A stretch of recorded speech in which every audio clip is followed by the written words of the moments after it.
হরে কৃষ্ণ সবাইকে। তো আজকের প্ল্যান ছিল পিৎজা বানাবো।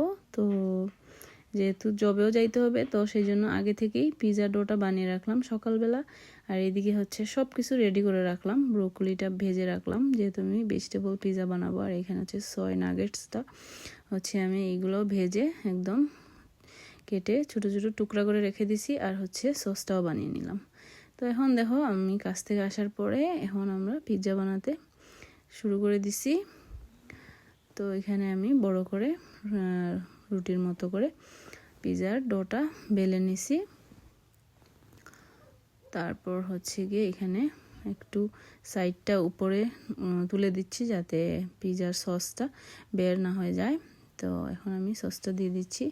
আর সসটা ছিল হচ্ছে গিয়ে বানানো হয়েছে টমেটো আর স্ট্রবেরি, তারপর হচ্ছে গিয়ে ক্যারেটস আর বেল পেপার দিয়ে। তো খুবই ইয়ামি সসটা হয়েছিল।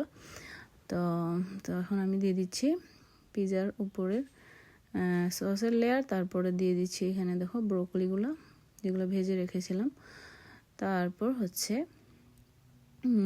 দুইটাতেই দিয়ে দিচ্ছি সয়ের নাগেটস ভেজে রেখেছিলাম যেগুলো, এগুলো টুকরো টুকরো কেটে এখানে দিয়ে দিচ্ছি টপিংসে।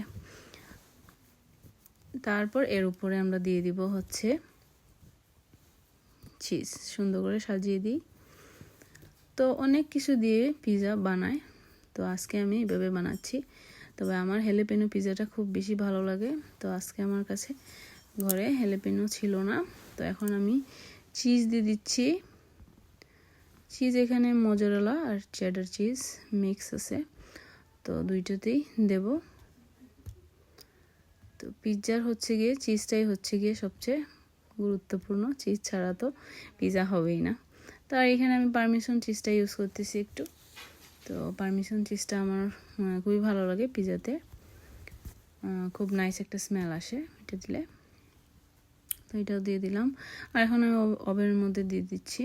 এটা 375 ডিগ্রিতে আমার 25 মিনিট লাগবে। তো দেখো এখানে বের করে ফেলছি, পিৎজা একদম পারফেক্টলি রেডি।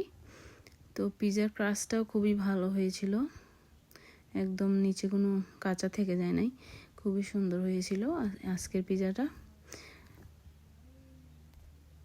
তো এখন আমি কেটে নিচ্ছি। তো এখন ভগবানের ভোগ লাগানো হয়ে গেছে। তো হ্যাপি পিৎজা ডে, হরি বল, হরে কৃষ্ণা।